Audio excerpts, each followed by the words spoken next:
Okay, good morning. Welcome to our daily posting. So, another day, another morning, another time to celebrate our faith and then also to be with our Heavenly Father and to meditate on the words of Heavenly Father. But before that, so accordingly, to our Catholic brothers and sisters, this day is a great in the place of our Lord and Savior Jesus Christ and Mama Mary. Of course, let us greet happy birthday Mama Mary and thank you for your absolute obedience to Heavenly Father.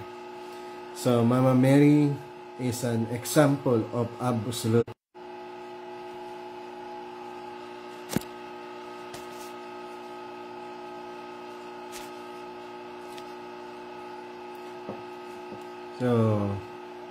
some technical problems. So as I said, Mama Mary is an example of absolute obedience.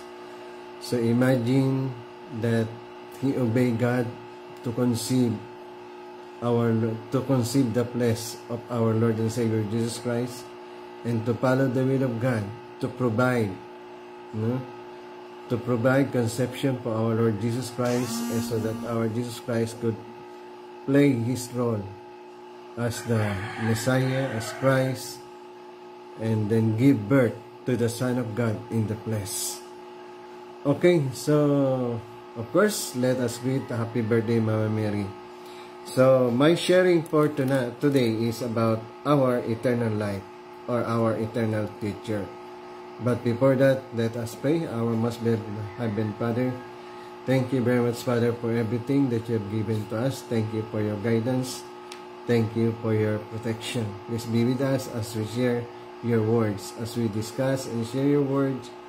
Please let it be that we understand this by heart and by spirit. Thank you for everything. In Jesus' name, amen.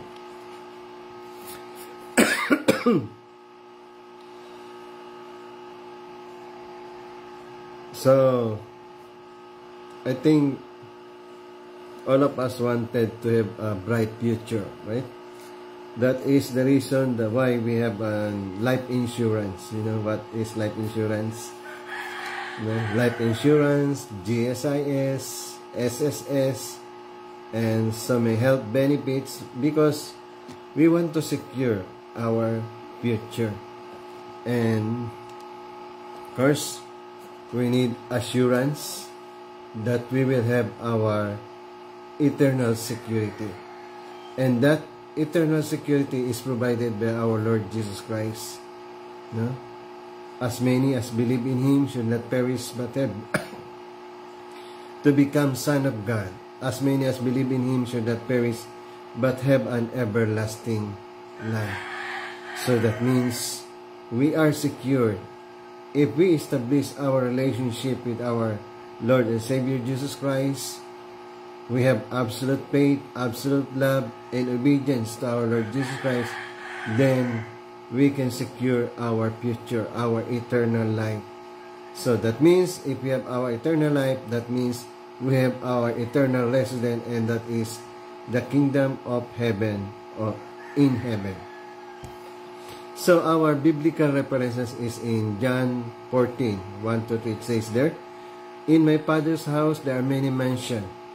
I go there to prepare a place for you, so that when I come back, I will take you to the place where you belong." So that means, in the second coming of Christ, Christ will provide us our eternal future in heaven. So that means, first and foremost, according to these biblical verses, our Lord Jesus Christ prepare our place in heaven. And there are many rooms. So that means, if say many rooms, perhaps it is in accordance with our how many people we love. So that means if we love 5 people, so that means our place will be the place for those who love 5 people. If we can love 100 people, that means our place will be a place for those who love 100 people. So that means if we love 1,000 people, then that is the place that our Lord Jesus Christ will be prepared for us, good for those people who are love 1,000 people. But of course, to be secured, for us to be secured in the better place without borderline, that means what we need to do is to establish the kingdom of heaven on earth.